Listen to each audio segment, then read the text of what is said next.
बिस्मिल्लाहिर्रहमानिर्रहीम। आज मैं बनानी है शामी कबाब। तो मैं तुम्हें दसनी हाँ 250 ग्राम दाल किंदी सी 2 घंटे सिजी रही। 400 ग्राम जरा टिकाया तो एक गिलास बस तो उनसे नाल में दसनी जैसा बनी जैसा तो एक गिलास खाली पानी ने पाया, एक गिलास पानी खाली पाया तो दाल बोनी।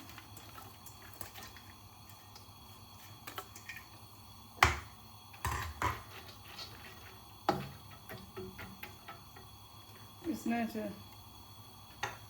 6 से 7 मिर्चा 6-7 गुलियाँ थमेनिया,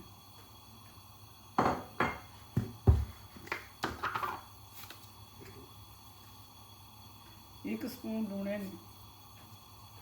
जे बाद थोड़ा होया तो फिर चलो भाई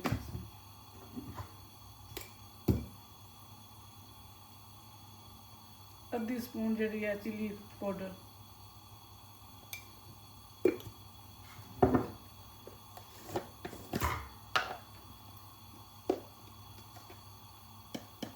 आधी स्पून जी है हल्दी,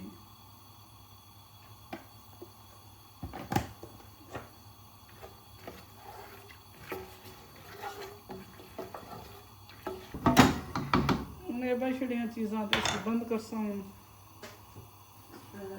सही तो थोड़ा सा टाइम रख सारी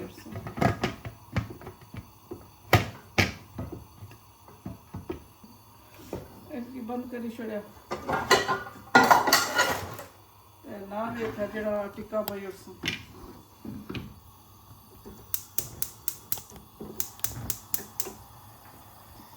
थोड़ा जहा पानी बस सिर्फ इतना तो टिक्का पाई उस लून चाहिए थोड़ा।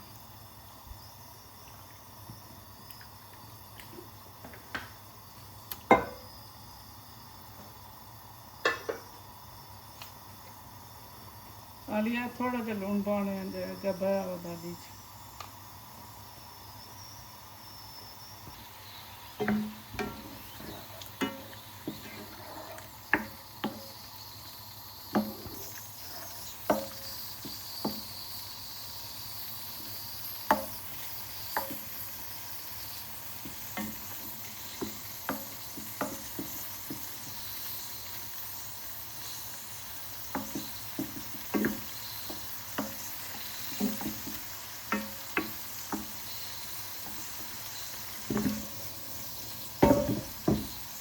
गैस मठा करी उसी कजी 10 मिनट बाद फिर गली जाती।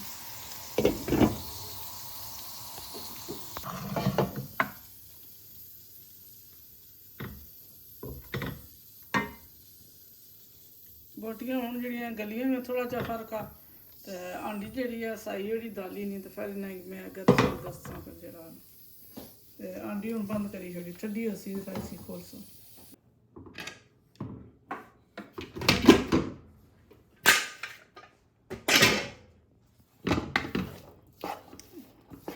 पानी सारा सुखी गया था पीसा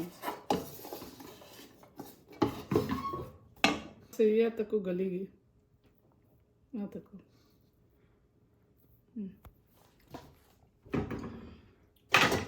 ये भी गली गया तक ये हूँ रेशा रेशा करसा तो फिर दाल पीसा फिर तुम दसनी जासा ये सारिया बोटियां करियासा।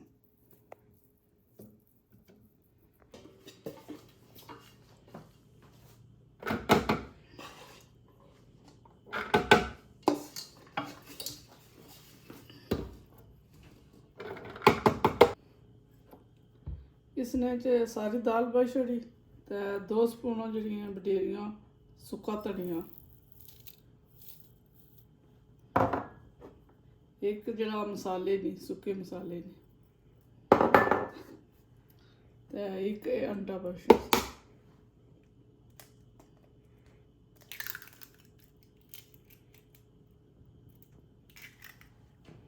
ना थोड़ा धनिया नीला बस थोड़ा बाद ही बस।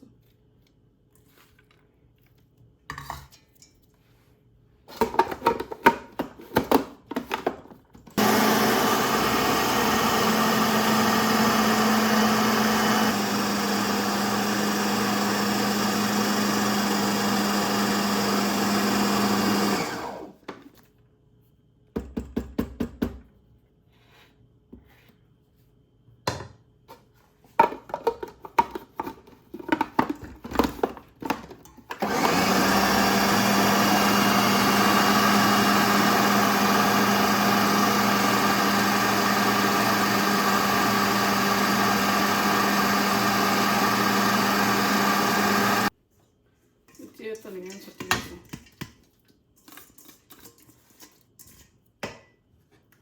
नाल ये बिच्चे पानी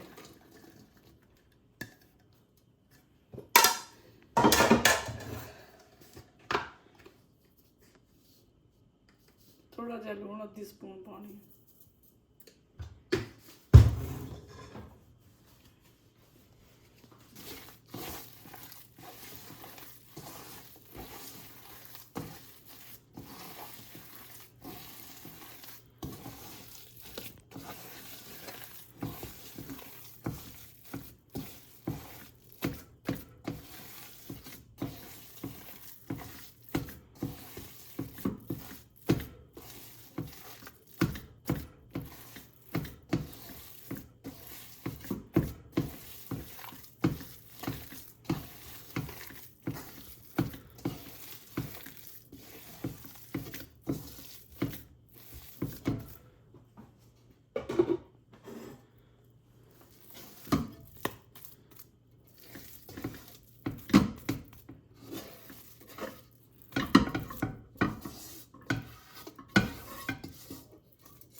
तो खुली गया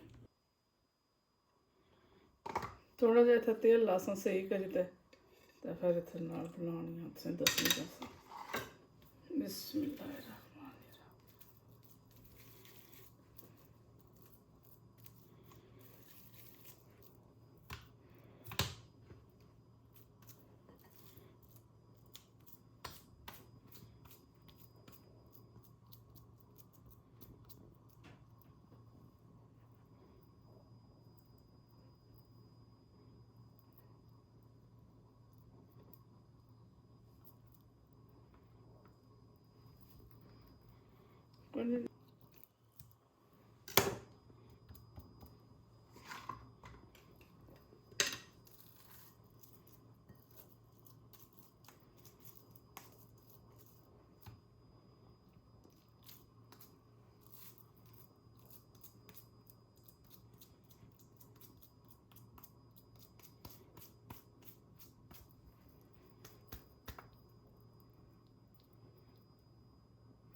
बनासा उत्थे सही नहीं मन कर बनने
ये मैं फ्रीज करसा रोजियां वास्ते।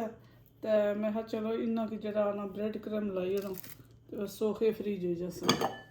तो जे अंडा लाई तो विच डबोई तो विच रखी हो तो भी ठीक है। ऐदा इतना ब्रेड क्रम लासा नाल भजन नहीं लगे टिके जैसे इस तरह। ये 8 प्लास्टर टिकी हुई।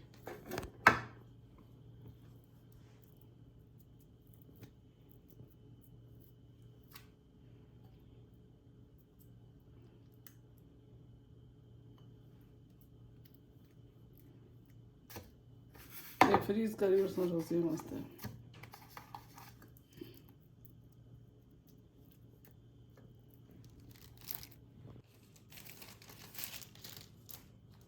मैं फ्रीज करने वास्ते जो ब्रेड क्रम लाई ना तो पराठे वाले जो पेपर से तो ये अजे मैं 8 रखे मुड़ी इसने कोई ज़्यादा रखी उसा ये फिर थोड़े डाढ़े उसन तो फ्रीज कर उसा। तो ये मैं जरा ना तली किंदे से बस ये तक माशाल्लाह नाइस बनते।